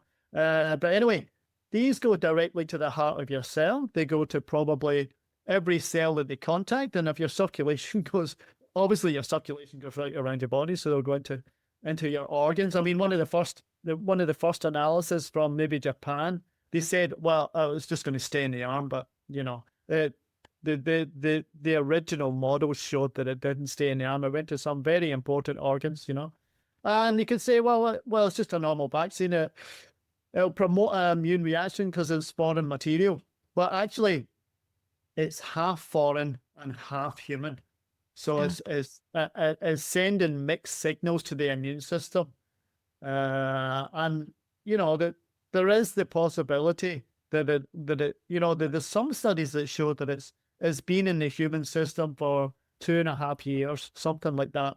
And some people are saying, well, because the RNA goes into your system or into your cells and starts producing copies of spike, you know, but I'm not entirely sure that, you know, producing a pathogenic substance inside your body constantly, you know, some people say, well, it stops eventually, and maybe in some of the healthy people it has stopped, but I'm not sure why it's still appearing 2 years down the line in some people's systems. So there is the possibility, you know, there's lots of unknown quantities in RNA, you know, and there is a possibility that it is integrating into some part of your genetic material, because it can be, you know, some people say, no, it can't be back translated, but there actually are systems inside your body to back translate it. But the point, I think the point Ronan was trying to key me into is that this is not,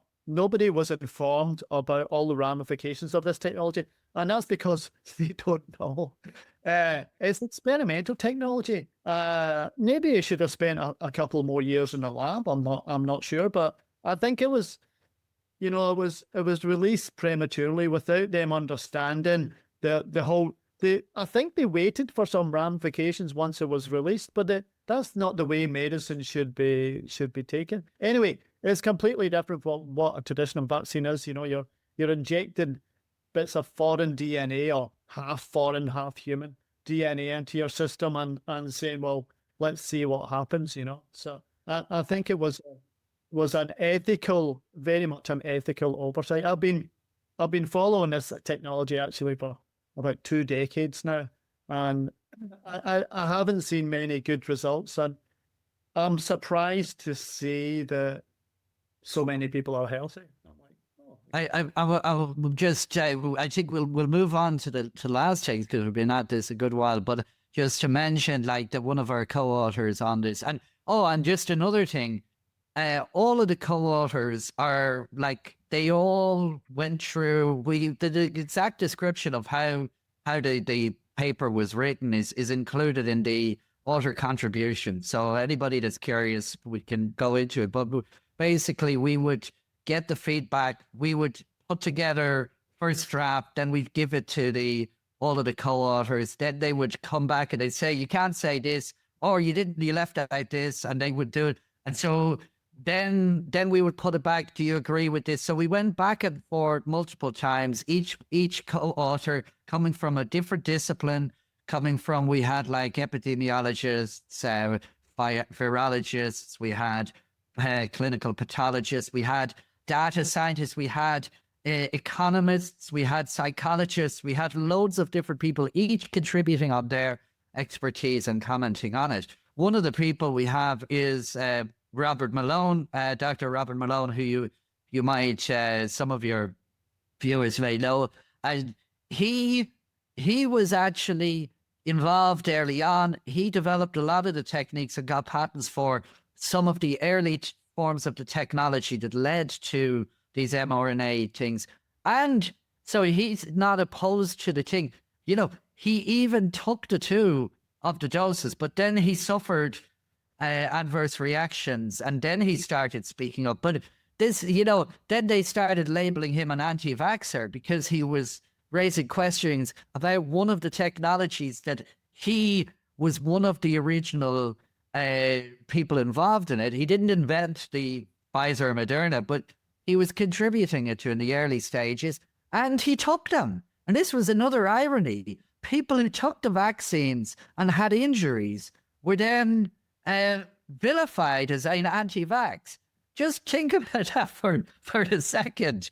How could you, somebody that took a vaccine and then speaks about their lived experience, how could you say that they are anti-vax? So, I know, again, most of the people I know that took the vaccines were fine, and that's great. There does seem to be a dose response where I find the people who took boosters and boosters and boosters, there's a higher risk that they will develop some medical complaint that they didn't have before 2021, and that they now have a medical complaint. And I can say that a lot of people, and this is off the record, I have spoken to a number of GPs, family medical professionals, doctors, that were being said that if they speak up, if they say the thing that, so they give somebody an injection as they were recommended to do. A week later, or even the same day, they come in and they're told, hey, I'm getting these heart palpitations or whatever. Could it be related to that? They've been told that if they, some of them have been explicitly told, others have been seen from observation, that if they make an obvious connection that said, if the patient even said, do you think this could be related? If they say maybe, then there is a risk that they may lose their license, or they're doing it. So now think about the consequences of that. So if you are a person that has a medical complaint that you didn't have in before 2021, and you have taken however many one-to-many doses of this vaccine, and if you notice, think back on when did that medical complaint occur. And if you then went and you said, you were saying, I know it's not related because my doctor told me. Okay, well, just that, you can understand why, I hope you can understand the position of the doctor, that why they had to say that, but also think about that. So, these are things very delicate. You can see I'm trying to do, but I just want to say that go back to the last slide just briefly. It's not. I don't want to quote too much controversy, but because obviously we don't all agree. All the authors agree on the ins and outs, but the one thing we did agree was that these new genetic technologies are different from the old ones. They are different from the old. And people, I don't think people were properly informed, and that means they didn't have informed consent, So our fourth recommendation was that as scientists, we should be allowed to, critically evaluate any new technology, and point out where we think things are going badly wrong. I got to go on to the next slide, which Gerry's put together. And so if people who are not familiar, the VAERS database, this is the US, and it's actually probably the largest and best kept, what's it called? Vaccine adverse events. Vaccine adverse event recording system, I think. Okay, yeah. And so people were looking at this. So, okay, if most people were safe and fine. Okay. If you are one of the people who says, I was fine and I took it, what we can say is some people were not fine. And some people were not fine after 1 dose, 2 doses, 3 doses, 4 doses. Different people were not fine after that. They've been gaslit, medical gaslighting. They've been faced huge efforts in order to actually even get an acknowledgement that it might be related. And so even if you're saying, oh, 95% of people are okay, we could get into the taste. Okay, but do you agree that there may have been some people that were not fine? And if you could do that, can we have a discussion about that? And so one way to do it is this VAERS. So do you want to talk about this? I think also about the VAERS database is that it's severely underreported. I mean, there's been reports about it only represents 1% or 10%, or it depends who you listen to. So you don't actually know. But if we just look at the deaths, like 38,000, it's a huge number from something that's meant to prevent death or prevent infection. Yeah. And then this is another way of viewing it. So that one was on COVID related. This is all deaths reported to VAERS by year. So when was VAERS set up? In the 80s, was it? I'm not sure. Well, they began that graph in 1990. So I don't know if that would be the year that. I'm not sure. I'd have to go into this. This is the number of deaths reported to VAERS from all vaccines, all around, every single vaccine after somebody took it. And so what happens is, if something happens shortly after a vaccination, sometimes the doctor or the medical professionals will, and in some cases with the consultation of the patient or their family, they can say, we noticed this happened, and it happened shortly after this vaccine, and we're just putting it on the record. We're not saying that it was caused. It might have been caused. Maybe there was another explanation. Yeah, but it's deaths. It's deaths. Yeah. So Tom, can you describe what this graph to the people who who are just listening?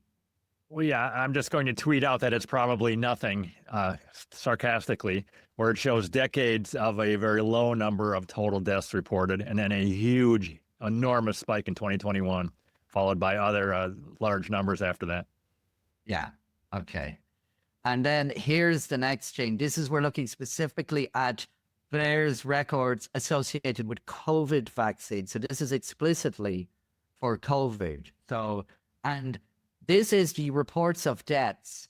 And so I don't like to laugh. This is every one of these people that is listed here died. And whether it was associated with the vaccine or not, that was a death.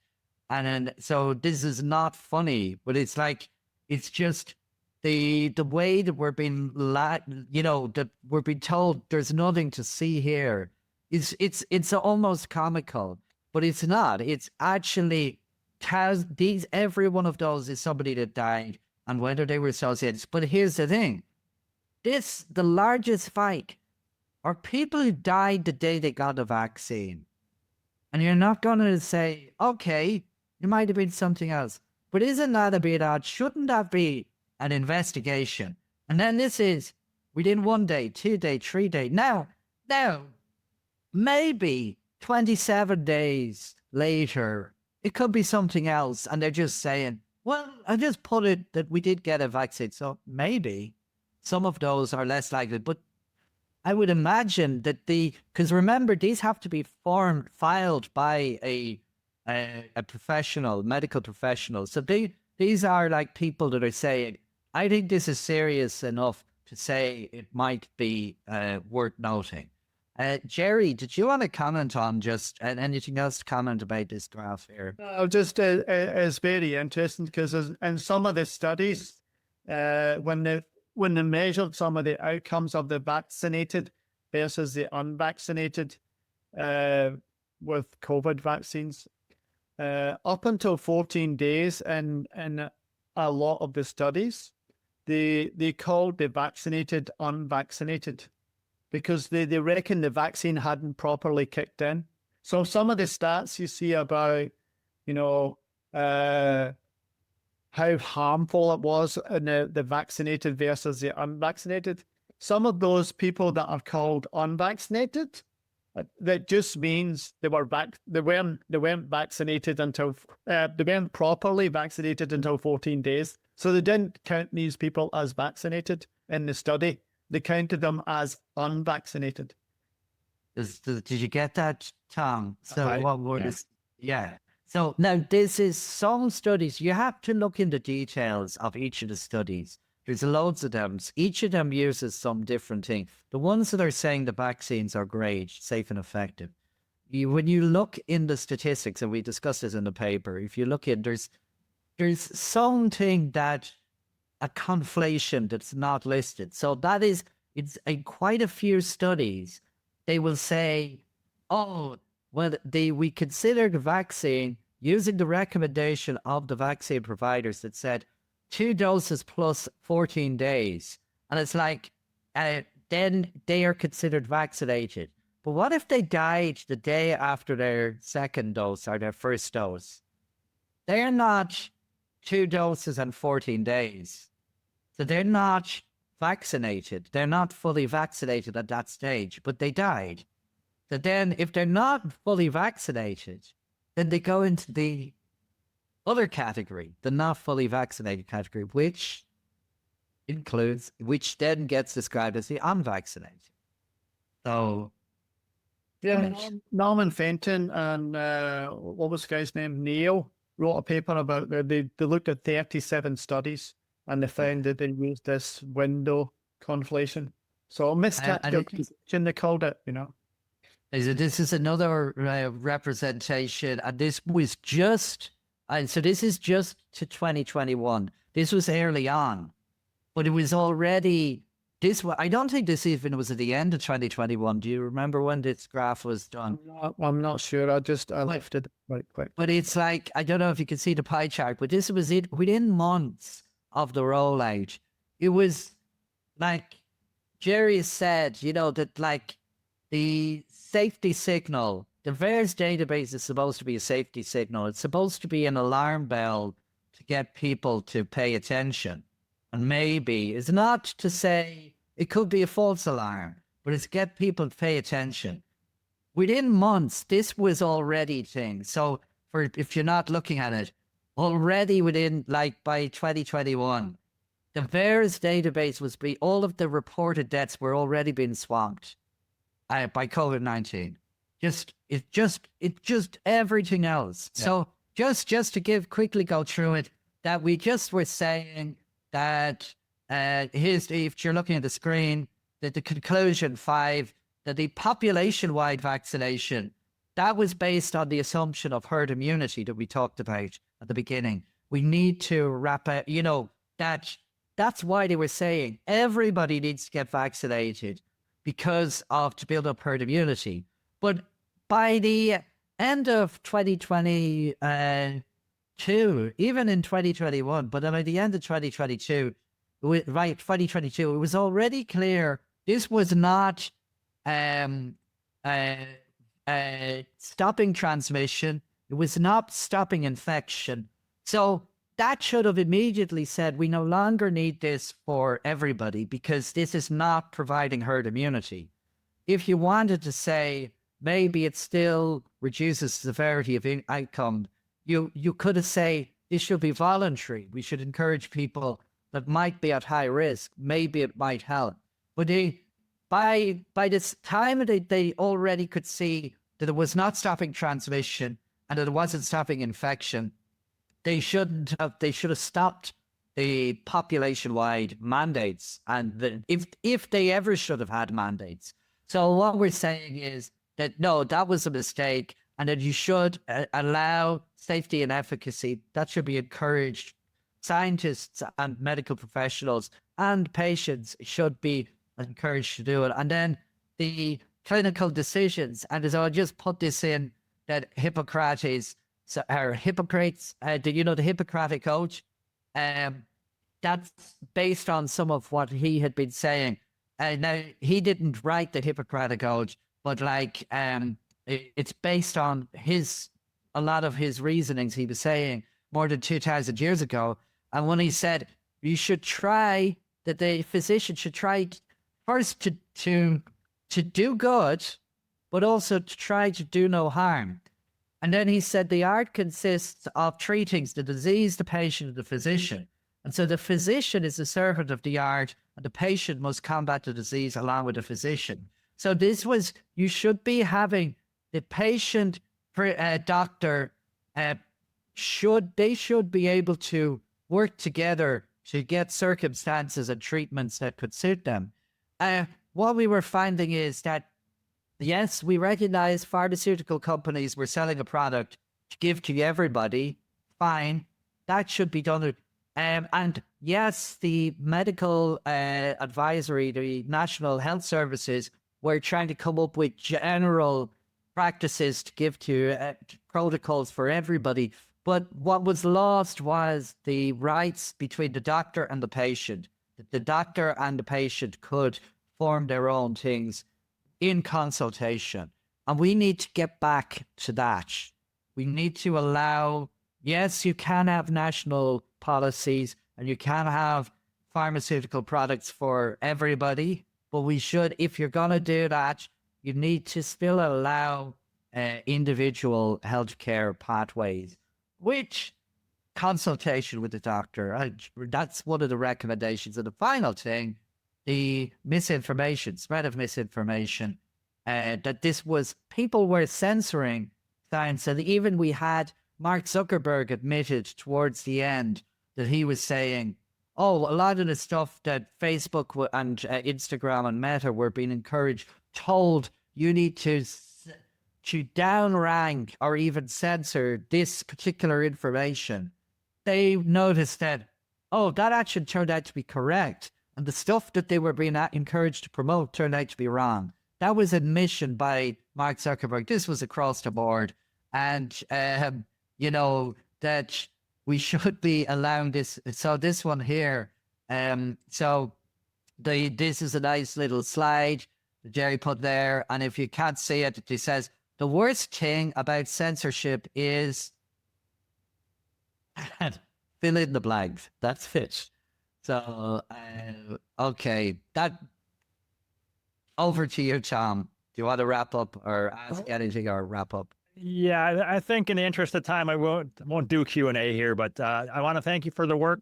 There's 401 references I'm looking at here in the paper. Fantastic. So I encourage people. I'll put a link to the paper in the show description so people can look at it for themselves.